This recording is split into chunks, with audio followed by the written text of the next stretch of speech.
the ablutions is just to my left over here, and there's another one just in there. If anything goes down, please just bear with us. We have the right people in place to take care of the situation. Our meeting points are just out the door there, past the tent on the road. Who cares if the traffic seal will stop it? Or just out the side over here. That's just in case of emergencies. So I just got to let you know.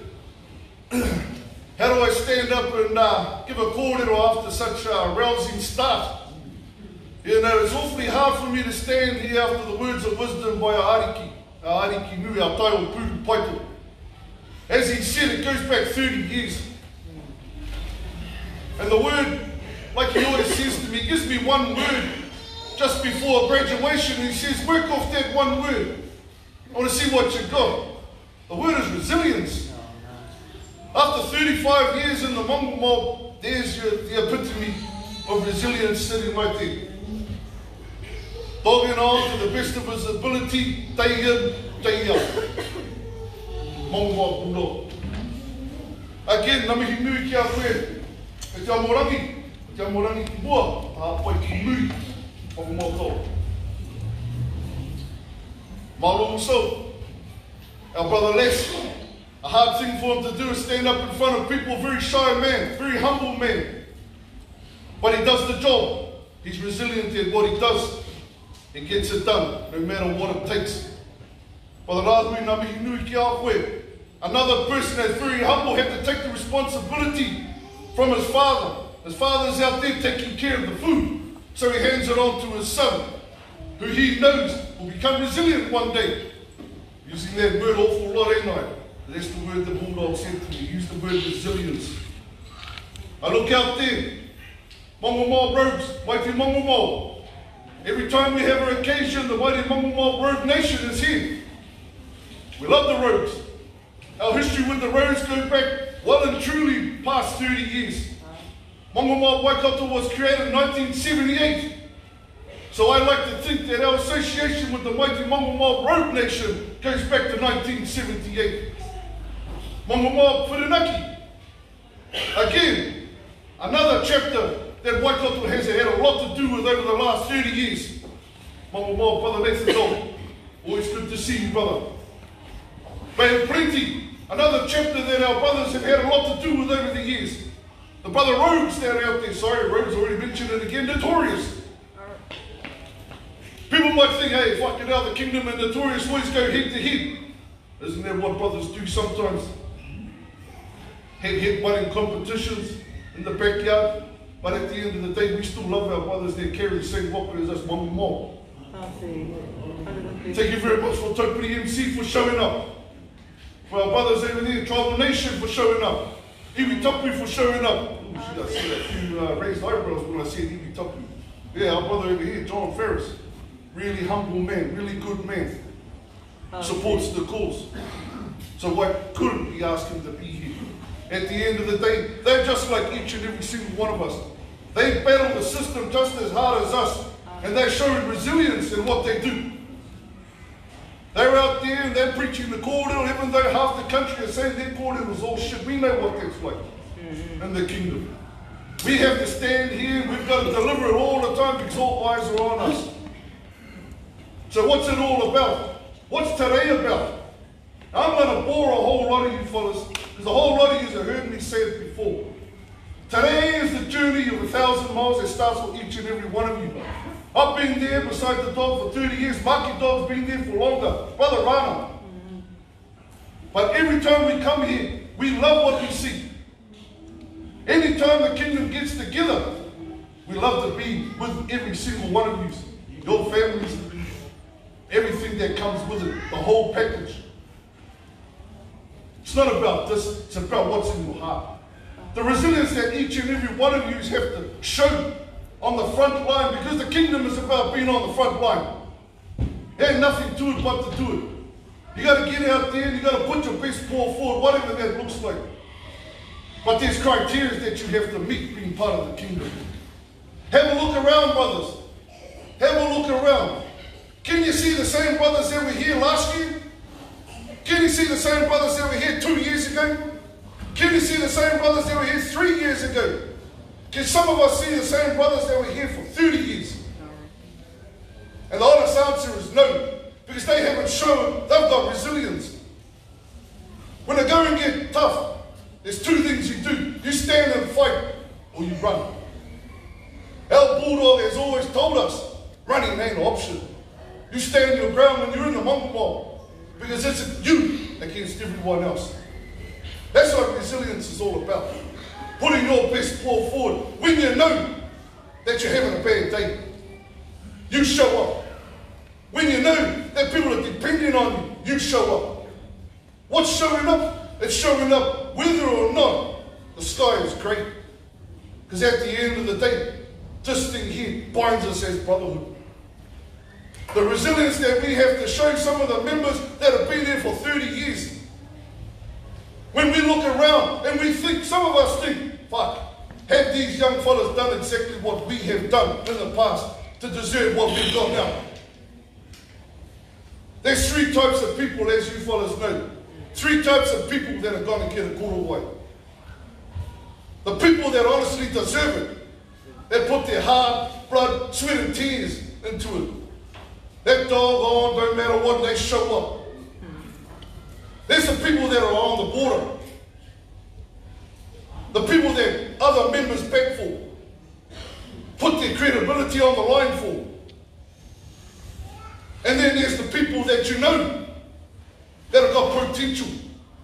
That you hope that when that korowa goes on their back, they'll show just as much resilience as you have.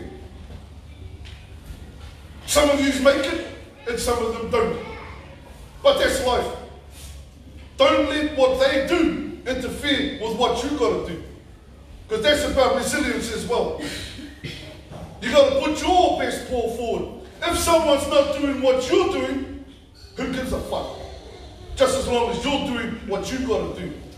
You might whisper in his ear, but don't think for a second, if you haven't done those mileage, then you can bark at them the way a 30-year dog is barking. You got to earn that respect. Give respect, get respect.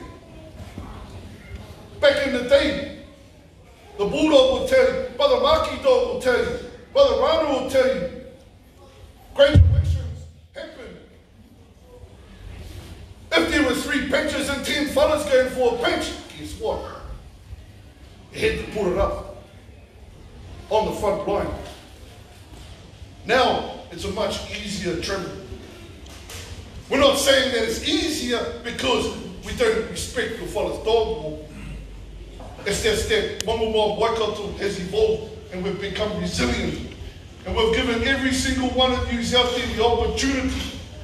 What did you feel like? Not just a kingdom, any one of you that wear a patch. Doesn't matter if it's an iwi tapu patch or a fucking Mamamoa one.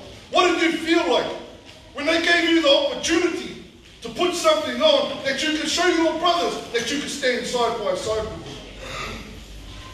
After you saw the vision, after you listened to the words from the vision, and then you walked the talk, what did you feel like on a day like today when you're stepping up to the plate to put it on?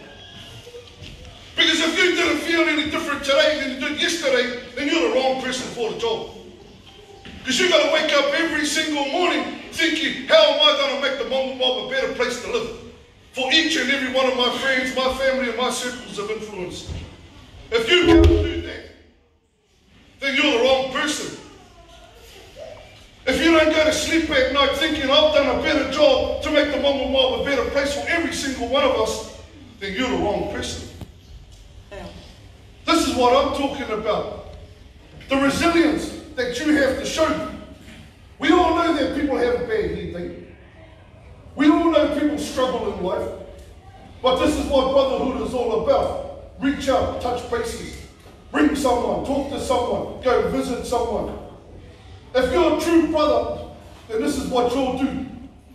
Yeah, of course you're going to bum out on them every now and then, and you're going to put them in check. But that's life's learning experiences. Listen to some of the brothers that have been around for 30 plus years. They ain't been around that long because they've just been sitting at home sucking on mummy's titties. Most of them have been on the front line. And I'm talking about the Mamamoa. Being out there doing the hard yards. So before you fellas think for 1 second that you got the right to say, I'll be doing hard yards. Just think about the resilience of our bulldog. He broke that karakia while he was in jail, 23-hour lockups. Anybody that's been in Perry knows what it's like to be on 23-hour lockups. If you've done a land, you know what it's like to be in a mountain mob when you get prejudiced against from the system. No one gets harder or hit harder than the mountain mob. The system hates us. The only ones that love us are us. And that's no disrespect to any other club that's here. That's just me being honest. We're the fucking best. Why are we the best? Because we do it day in, day out. It don't matter if it's 1 against 100, we do the fucking job. Or we go down swinging. That's what perseverance is all about. That's what resilience is all about. Stepping up to the plate, and the bulldog gives you the opportunity to show him that you have respect for his legacy. I don't give a fuck if you don't respect me, but your dog damn guarantee respect the bulldog, and his bark is paramount. Why? Without him, there would be no us. True. None of us. And I don't give a care. Maki dog will tell you. Brother White dog will tell you. Brother Sarge dog will tell you. All the branch leaders will tell you. We're personifications of what the bulldog has taught us. That's what perseverance is all about. That's what resilience is all about. How do you bounce back? Brother Rico will tell you, living down there in the heart of Wiganaki, hard yards. I'm not saying that none of the other dogs are living hard yards, but there's certain places around the country where we know we're hated more than others. You just got a dog on. You got to respect who's there before you. You got to respect who's there now with you. And you got to respect the fellas that are going to put the patch on and walk alongside you in the future. Because if you don't respect that and the rules of engagement, you're in the fucking wrong place. We're about the kingdom. Ko tahitanga, one. We got one boss. And that's it. We ain't got 10, we got one. And it don't matter if other organisations have got 10. It don't matter if they got big flash names with those 10 fellas. We call our bulldog the bulldog for one reason. He's been there and he's done it. Us brother Maki Dog, I always use Maki Dog. Why? It's because the brother was the one I used to look up to when I was a young fella. He was leading the light for us. Now I'm motherfucking 50 years old. He's still there. And he's still standing staunch, standing tough. Because he's got resilience. And that's what it's all about, brothers. Knowing that each and every one of us have got a different dog walk. If we live by the Constitution, it helps you grow as an individual. You stay there long enough, you're going to grow as a person within inside our kingdom. Why do I know this? Because I've seen a lot of yous over the last 5 years.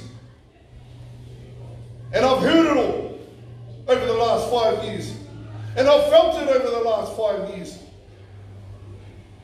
How many of you can look now and say that you are here with some of the people that you were here with when you got your korowai?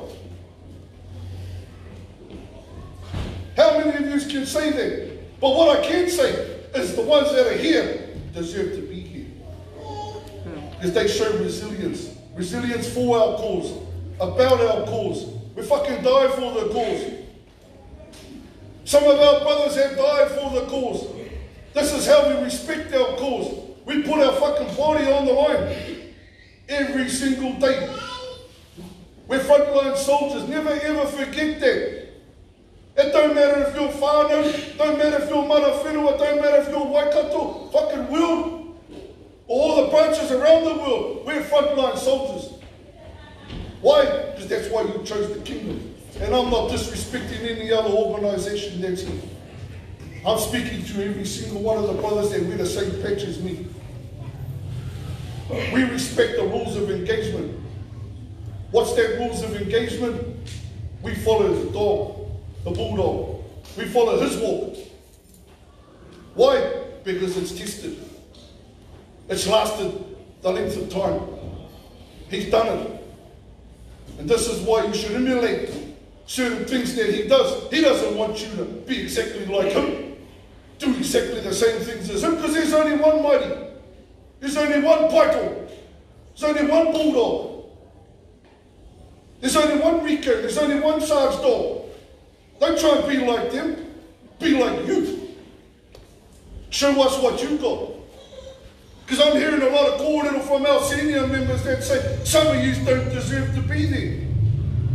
Because some of you dropped the ball. But they show resilience again by knowing that you got what it takes to pick that ball up and run it straight again.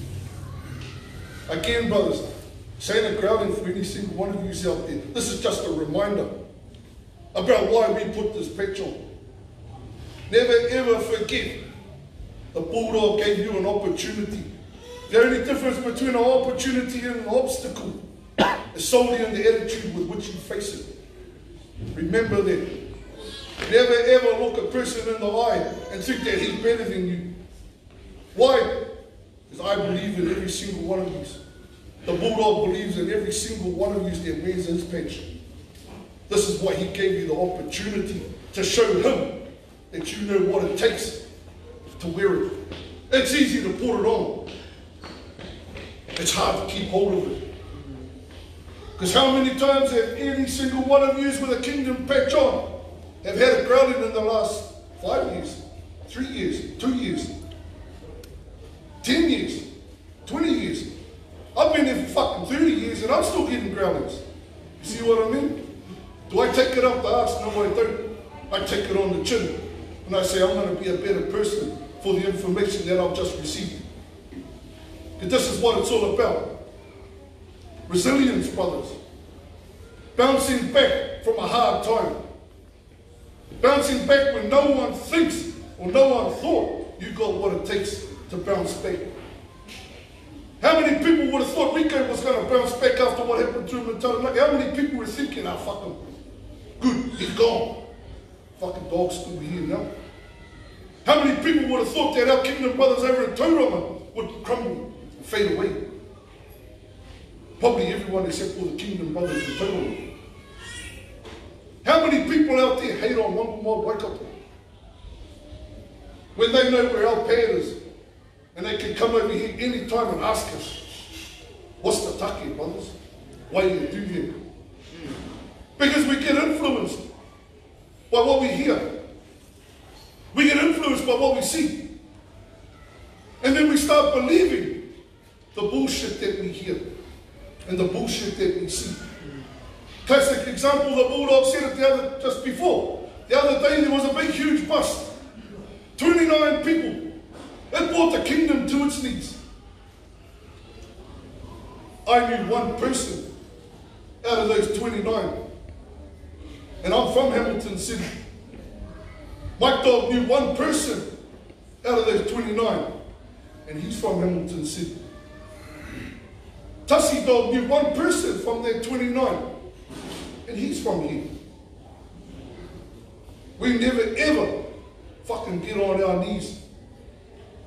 Because we're resilient, brothers. If you know it's a lie, don't listen to it.